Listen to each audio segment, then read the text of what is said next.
la commission reprend.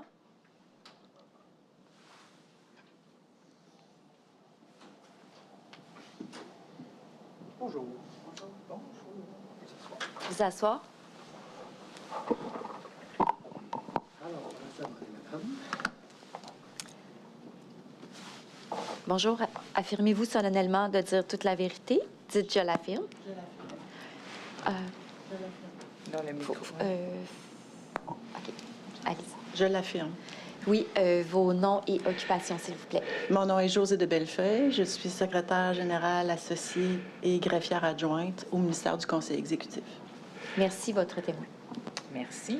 Donc, Maître de Bellefeuille, vous nous avez soumis une présentation PowerPoint qu'on pourrait coter en preuve sous la cote, Madame la greffière. 13P11. Très bien. 13P11. Parfait.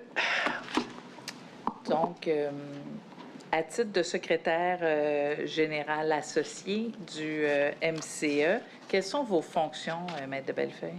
Je suis responsable du secrétariat à la législation ainsi que du secrétariat du Conseil exécutif, qui sont deux secrétariats chargés de la coordination et du cheminement des dossiers vers le Conseil des ministres, donc vers une décision du Conseil des ministres. Donc, en matière de législation, c'est toute la cohérence gouvernementale des projets de loi gouvernementaux, la cohérence juridique. Et pour les autres dossiers, ça procède plutôt vers le secrétariat du Conseil exécutif. Donc, s'assurer du respect du cheminement des dossiers selon le processus décisionnel gouvernemental qui est prévu par décret. Parfait. Pouvez-vous nous expliquer succinctement, là, en fait, je ne veux pas dans les détails, là, mais en gros, quelle est la mission du ministère du Conseil exécutif? Oui, c'est un ministère qui est moins connu. Évidemment, quand on entend parler du ministère de l'Éducation, des Finances ou de la Santé, on a une bonne idée de ce que ce ministère-là fait. L'exécutif, c'est un peu plus nébuleux. Les gens connaissent moins les fonctions et ce qu'on peut faire dans ce ministère-là. C'est vraiment des fonctions de conseil, coordination, soutien à la prise de décision. Donc, la mission, je pourrais la résumer ainsi, soutenir la prise de décision des instances gouvernementales en assurant des tâches d'analyse, de conseil et de coordination, tant auprès du premier ministre que du Conseil des ministres. Donc, c'est un peu, je pourrais imaginer ça comme étant la tour de contrôle des grands projets gouvernementaux, des décisions gouvernementales. Il faut entendre dans les médias le vocable, le ministère du premier ministre. C'est ça. C'est en plein ça. C'est en plein ça, là. Le ministre responsable de notre ministère, notre ministre, c'est le premier ministre. D'accord. Parfait. Et pour en comprendre un peu la taille, si vous pouvez nous indiquer des éléments de budget et d'effectifs. Oui, le ministère du Conseil exécutif est doté d'un budget de 602 millions pour l'année en cours, 2025-2026, et 1270 employés réguliers en font partie, la plupart étant affectés à la direction ou au secrétariat aux communications gouvernementales. Parfait.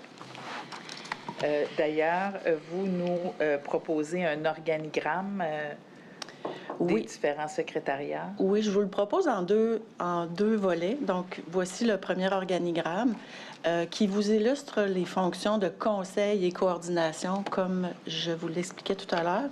Et l'organigramme suivant vous parlera des secrétariats dits de mission, qui est un peu la particularité du MCE. Donc ici, dans le premier organigramme, on voit que, bon, comme je le disais, notre ministre, c'est le premier ministre. Le sous-ministre du premier ministre étant le secrétaire général et greffier du Conseil exécutif. Et vous avez les différents secrétariats qui exercent les fonctions de conseil et coordination. Dans les ministères, ça s'appelle des sous-ministériats. Au Conseil exécutif, ça s'appelle des secrétariats. Et chacun de ceux-ci est dirigé par un secrétaire général associé. Donc, je peux vous les... Avez-vous besoin que je vous détaille? Non, je pense que ça va. C'est assez clair. Non, ça va, mais il y a certains qui ont déjà été mentionnés, comme oui, tout le à fait. secrétariat à la communication, il y a le secrétariat aux priorités, des fois qu'on peut entendre dans l'espace public, oui, le secrétariat aux emplois supérieurs, également, qui a aussi été mentionné et qui est en charge de soutenir la nomination, notamment des dirigeants d'organismes et des membres de conseil d'administration d'organismes comme à la SAQ. C'est ça. Puis vous voyez par les noms des différents secrétariats un peu quelle est sa mission. La particularité, c'est peut-être les 2 secrétariats de comité ministériel. Vous en avez un pour les services aux citoyens puis un pour l'économie et l'environnement. Ce sont des équipes qui supportent des comités de ministres. Donc, chaque ministre fait partie de l'un ou l'autre des comités. Et ces comités-là font partie du processus décisionnel gouvernemental, doivent émettre des recommandations pour que les dossiers puissent cheminer au Conseil des ministres. Parfait. Donc, de la même façon que le Conseil du Trésor, qui est aussi un sous-comité, a son secrétariat. Oui, tout à fait. Ces 2 comités-là ont des aussi secrétariats leur dont le personnel fait partie du MCE. Parfait. L'organigramme suivant, c'est la particularité du MCE qui est peut-être moins connue ou moins bien comprise. Ce sont les secrétariats qui sont dits de mission. Peut-être juste, on pouvait changer la diapositive, s'il vous plaît. Merci. Bon. Voilà. Toujours sous la direction du premier ministre et du secrétaire général du gouvernement. Ce sont des secrétariats qui supportent des ministres qui sont responsables d'une mission. Alors, si on prend l'exemple de M. Jolin Barrette, qui est responsable des relations canadiennes, il n'y a pas de ministère des relations canadiennes, mais il y a un secrétariat au sein du MCE qui supporte M. Jolin Barrette dans ses responsabilités en matière de relations canadiennes. Donc, la même chose, M. Lafrenière, ministre responsable des relations avec les Premières Nations et les Inuits, et M. Roberge, qui a les différentes responsabilités qui sont listées ici, la laïcité, les institutions démocratiques, l'accès à l'information et la protection des renseignements personnels. Donc, ça va de soi quand il est ministre, parlons de Simon Jolin Barrette, quand il est ministre de la Justice, c'est le MGQ qui le supporte. Par contre, quand il est dans ses fonctions au niveau des relations canadiennes, c'est le secrétariat. Oui. Et ça va être la même chose pour M. Lafrenière et M. Roberge. C'est ça. Exact. Un ministre peut avoir plusieurs titres. C'est ça. Donc, prenons M. Roberge, qui est un bon exemple. Il est ministre en titre du ministère de la Langue, il est ministre en titre de l'immigration. Il y a aussi des responsabilités. Donc, dans chacun de ces titres, il a un ministère. Oui. Pour ses responsabilités, il a un secrétariat au sein du MCE. Parfait. C'est la particularité du MCE qu'on n'a pas ça dans les autres ministères. C'est parfait. Ouais. L'autre particularité du MCE, c'est que son sous-ministre est en fait un secrétaire général du gouvernement et greffier du Conseil exécutif. Si vous vouliez nous parler de ses fonctions à ce secrétaire général. Le secrétaire général et greffier du Conseil exécutif, bon, tout d'abord, il est le sous-ministre en titre du ministère du Conseil exécutif. Donc, à ce titre, il gère le ministère comme un sous-ministre habituel. Donc, toute la gestion du ministère, la reddition de comptes, l'étude des crédits, les rapports annuels, etc. Il est également le supérieur hiérarchique de tous les sous-ministres en titre des différents ministères. Par ailleurs, il conseille le premier ministre dans ses fonctions. Donc, il est le sous-ministre du premier ministre, donc son premier conseiller. Il coordonne l'action gouvernementale dans la mise en œuvre des priorités du gouvernement. Et en tant que greffier du Conseil exécutif, il coordonne les travaux des différents comités ministériels et toutes les activités inhérentes à la tenue des séances du Conseil des ministres. Donc, il voit au respect du processus décisionnel gouvernemental, au cheminement des dossiers, à la tenue des séances, à la prise de décision et au suivi des décisions du Conseil des ministres.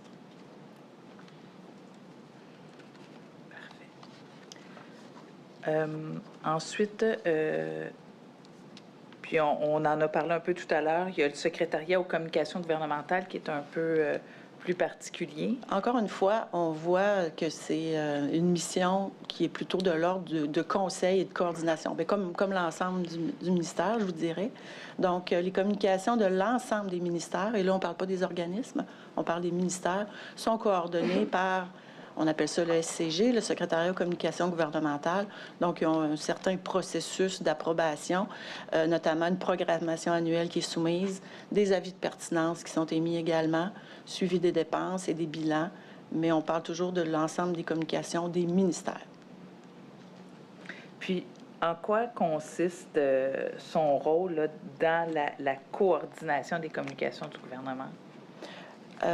C'est de voir à ce que les ministères et les ministres qui font des annonces ou les campagnes de publicité ou les campagnes d'information sur différents sujets soient faites de façon ordonnée, notamment éviter que, par exemple, 2 ministres fassent des annonces la même journée sur un même sujet, juste coordonner la communication gouvernementale, la publicité, C'est vraiment de s'assurer que tout est fait de façon ordonnée, avec un plan de match, avec choisir le bon moment ou le bon montant alloué à telle campagne de publicité par rapport à telle autre.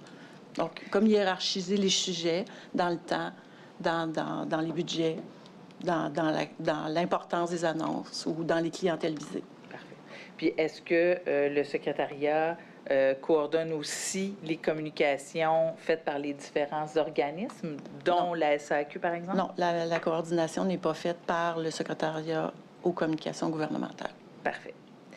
Parce que l'organisme relève d'un ministre, donc ça se fait. Puis c'est rare que j'ajouterais ça, c'est rare que des organismes ont des communications qui ont un impact sur l'ensemble du gouvernement. Rappelons-nous que le MCE, on voit la coordination puis la cohérence du gouvernemental. Donc, normalement, les organismes, leurs communications sont plus ciblées, touchent davantage leur mission à eux. C'est ça. Mais je pensais plus à l'aspect choisir le bon moment pour pas entrer en conflit avec d'autres annonces, là. Même à cet égard-là, la coordination du calendrier des communications. À ma connaissance, c'est pas fait. C'est peut-être pas exclu que dans certains cas, ça puisse être porté à l'attention du SCG, là, mais Oui. à la base, c'est pas le but. C'est pas son mandat. Ensuite, puis on en a aussi un petit peu parlé brièvement tout à l'heure, il y a le secrétariat aux emplois supérieurs qui est un acteur qui a été nommé là, jusqu'à maintenant par différentes présentations. Donc, si vous voulez nous Encore nous en une dire fois, plus. on parle de conseiller le gouvernement en matière d'emploi supérieur. Quand on parle d'emploi supérieur, on parle de titulaire d'emploi supérieur, donc sous-ministre, sous-ministre adjoint. On parle également de juge administratif et de membres de conseil d'administration. Donc, le SES conseille le gouvernement en ces matières, assume la gestion des processus de dotation, de nomination et de départ des titulaires, évalue, recommande le niveau des emplois, offre également des services d'accompagnement pour tous ces gens-là, développement, et un rôle conseil en matière d'éthique, déontologie et de gouvernance, donc à l'égard des ministères, mais également des organismes. Puis finalement, quelles sont les relations que le ministère du Conseil exécutif peut entretenir avec la Société d'assurance automobile? D'abord, même si je vous ai dit que les communications gouvernementales étaient coordonnées uniquement pour les ministères, les organismes sont assujettis à ce qu'on appelle le Programme d'identification visuelle du gouvernement du Québec. On appelle ça le PIV. C'est ça, vous l'avez exactement, le Québec drapeau. Et là. C'est ça, tout est dit. Vous savez de quoi je parle. Tout à fait. Alors, la SAC est assujettie. Alors, il y a certainement des liens à l'occasion si jamais la SAC ou un organisme voulait se distancer du PIV ou l'adapter. Il y aurait certainement des échanges avec le SCG. Au niveau des nominations, vous ne serez pas surpris non plus. Donc, le gouvernement nomme. Il y a des décrets qui cheminent pour décision au Conseil des ministres. Donc, le gouvernement nomme le PDG. Le président du conseil d'administration nomme également les membres des conseils d'administration de tous les organismes sur recommandation du ministre responsable de l'organisme. Donc, le rôle des emplois supérieurs, c'est-à-dire qu'il y a une recommandation du ministre responsable, par exemple, parler de la SAC. Oui. Alors, on veut nommer un président de conseil d'administration. Donc, le ministre, responsable propose, tout à fait. Le ministère, le MCE fait quoi à ce moment-là avant que ça... Ah, bien là, il y a des critères. Normalement, avant la proposition, il y a des échanges qui se font parce que les différentes lois prévoient des critères pour les membres des CA, des fois, il y a des caractéristiques particulières qui sont requises. Donc, il y a un processus, généralement, de dotation qui est mis en place, soit par un appel de candidature ou des entrevues. Bon. Donc, l'évaluation des candidats. Après, vérifier si la personne correspond au profil désiré. Par exemple, dans des CA, on doit avoir des membres de minorité, des jeunes, toutes sortes des membres indépendants. Donc, le SES s'assure que l'ensemble du CA répond à tous les critères. Et quand tout ça c'est fait, les candidats sont évalués, les CV sont vérifiés, les entrevues sont faites, etc. Il peut y avoir parfois plusieurs candidats qui sont soumis. Et là, le ministre responsable signe une recommandation. Il fait parvenir un dossier dans notre système de dossier décisionnel et ce dossier-là chemine pour décision au Conseil des ministres. Donc, c'est le ministre responsable qui propose à ses collègues de procéder à la nomination de telle ou telle personne. D'accord. Puis ça, toujours sujet, effectivement, aux lois, des lois spécifiques qui prévoient excusez-moi pour l'anglicisme, des shortlists à 3 ou à 2, etc. Tout ça, c'est respecté. Vous assurez que tout est fait conformément... Oui, c'est ça. Donc, quand un dossier est proposé pour décision au Conseil des ministres, toutes ces vérifications-là sont faites. Les ministres n'ont pas à s'inquiéter de est-ce que ça correspond aux lois, est-ce que ça correspond aux normes. Ça, c'est votre rôle, ça. C'est le rôle du SES, oui, de s'assurer que le dossier est bien monté, est correct, respecte toutes les lois, les règlements, les directives, tout ce que vous voulez, et que le ministre aussi adhère au choix, là. Donc, ils vont proposer un nom. C'est ça. Donc, la discussion va se passer au niveau de la personne et non est-ce qu'elle remplit les conditions. Donc, on prend pour acquis que toutes ces vérifications-là sont faites à l'avance. Avant le Conseil des ministres, est-ce qu'hier, il y a dû en avoir, là, il y en a toutes les semaines. Il y en a toutes les semaines. Il y a des communiqués du premier ministre qui sont émis à chaque mercredi soir. Donc, vous pouvez savoir qui a été nommé cette journée. Et quand les lois accordent aux organismes ou à leur conseil d'administration un pouvoir de recommandation au ministre de candidature, est-ce que ces conseils d'administration-là sont soumis à une procédure qui est édictée par le gouvernement ou chaque... Non, c'est propre à chaque organisation. Nous, ce qu'on fait, c'est que si la loi dit, par exemple, le PDG, il doit être recommandé après... Il doit être nommé après recommandation du CA. Donc, nous, on s'assure que le CA, qu'on a une résolution du CA en bonne et due forme. Est-ce que ça a suivi un cheminement X à travers la SAC? On ne va pas jusqu'à vérifier ça. Si on a la résolution... J'ai une résolution du CA, c'est-à-dire qui recommande monsieur ou madame tel à titre de PDG. C'est ça. On arrête là. On ne va pas voir dans la SAC si on... bien fait ça, là, on présume, on fait confiance aux organisations. Non, mais on s'assure qu'il y a la résolution du CA, qu'il y a la recommandation du ministre et que toutes les règles prévues dans différentes lois sont respectées. Une fois qu'on a ça, on permet que le dossier puisse être soumis au Conseil des ministres. Parfait. Mais il reste toujours qu'une fois que ça arrive, il y a une recommandation du CA. Si le ministre n'est pas d'accord, ça ne va pas plus loin. Là. Ça ne vient même pas chez nous. Ça ne vient même pas chez vous. Là. On ne le sait pas. Madame Untel, on n'est pas d'accord. Non. Ça ne vient pas chez nous. Ça ne vient pas. OK. Parfait.